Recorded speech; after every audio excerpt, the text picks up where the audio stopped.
Back to news. వర్షాలు తగ్గుముఖం పట్టినప్పటికీ మహారాష్ట్ర నుంచి భారీగా వస్తున్న వరద కారణంగా తెలుగు రాష్ట్రాల్లో జలాశయాలు కళకళలాడుతున్నాయి.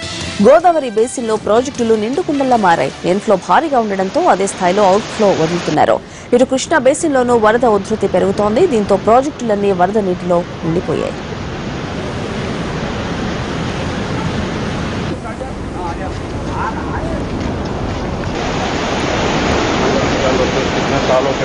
सालों के बाद आता है.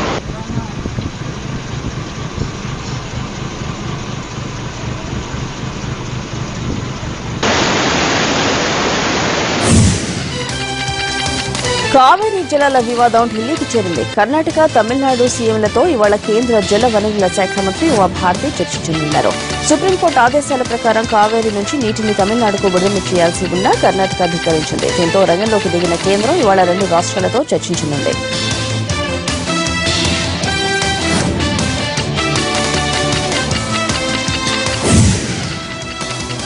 దేశంలో మహిళలతో పోలిస్తే 80% మంది పురుషులు అధికంగా ఒత్తిడి అనుభవిస్తున్నారని ఓ ఆరోగ్య సర్వే తెలిపింది.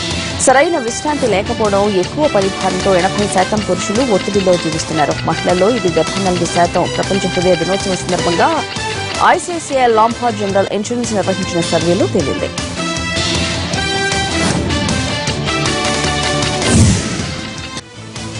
పాక్ను ఏకాకి చేసేందుకు భారత్ చేస్తున్న దౌత్య ప్రయత్నాలు ఫలితమిస్తున్నాయి. పాకిస్తాన్లో జరగనున్న దక్షిణాసియా దేశాల సహకార సమాఖ్య సార్క్ సదస్సుకు హాజరయ్యేది లేదని బంగ్లాదేశ్, భూటాన్, ఆఫ్ఘనిస్తాన్ తేల్చి చెప్పాయి. దీంతో సదస్సుకు నాయకత్వం వహిస్తున్న నేపాల్ సమ్మిట్ రద్దయినట్టు ప్రకటించింది. సార్క్ కు హాజరు కాకూడదని భారత్ తీసుకున్న నిర్ణయం దురదృష్టకరమంటోంది పాక్.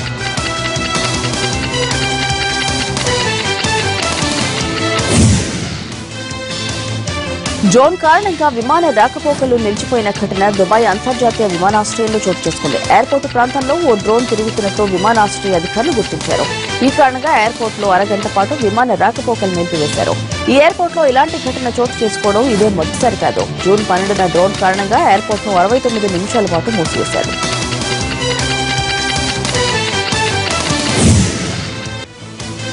మలేషియన్ ఎయిర్లైన్స్ కు చెందిన MH17 విమానాన్ని రష్యాకు చెందిన క్షిపణి కూల్చివేసిందని ఆ ఘటనను విచారించిన అంతర్జాతీయ ప్రాసిక్యూటర్లు స్పష్టం చేశారు. 2014 జూన్ 17న జరిగిన సంఘటనలో బోయింగ్ విమానాన్ని తూర్పు ఉక్రెయిన్ ప్రాంతంలో కూలింది. ఈ ఘటనలో 298 మంది ప్రాణాలు కోల్పోయారు. అయితే ఉక్రెయిన్ కు చెందిన రెబెల్స్ తమ ప్రాంతం నుంచి మలేషియా విమానాన్ని కూల్చేసినట్టు విచారణ కమిటీ తెలిపింది.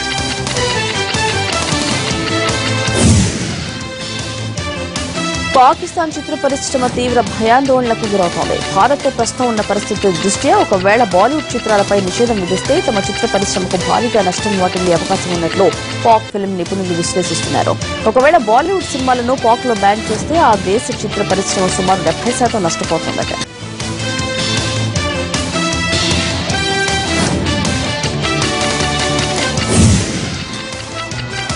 సాక్షాత్తు అధ్యక్షుడే హెచ్చరించిన నల్ల జాతీయుల పట్ల అమెరికన్ పోలీసుల ధోరణి మారడం లేదు. మతస్థిమితం లేని ఓ వ్యక్తిని అకారణంగా కాల్చి చంపేశారు. కాలిఫోర్నియాలో జరిగిన ఈ ఘటన ఆఫ్రికన్ అమెరికన్లలో ఆగ్రహం రేకెత్తిస్తోంది. ఈ ఘటనపై పోలీసుల విచారణ మరింత వివాదాస్పదంగా మారింది.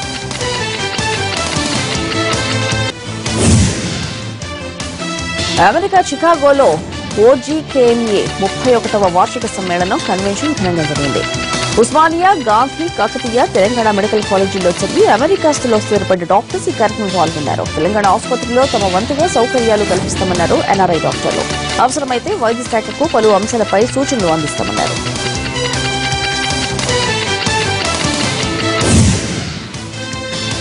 అమెరికా కాలిఫోర్నియాలోని సాక్రమెంటోలో బతుకమ్మ పండుగ కోసం విరాళాలు సేకరించారు NRIలు. తెలంగాణ అసోసియేషన్ ఆధ్వర్యంలో ఈ కార్యక్రమం జరిగింది. మొత్తం $10,800 సేకరించారు. అమెరికాలో బతుకమ్మ పండుగ కోసం విరాళాలు సేకరించడం ఇదే తొలిసారి.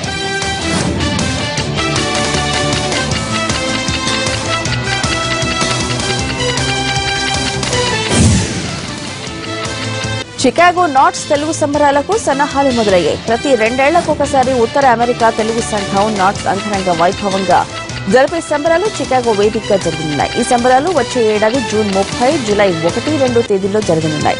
సంబరాల నిర్వహణపై నాట్స్ కార్యక్రమవర్గం చికాగోలో సమావేశమైంది.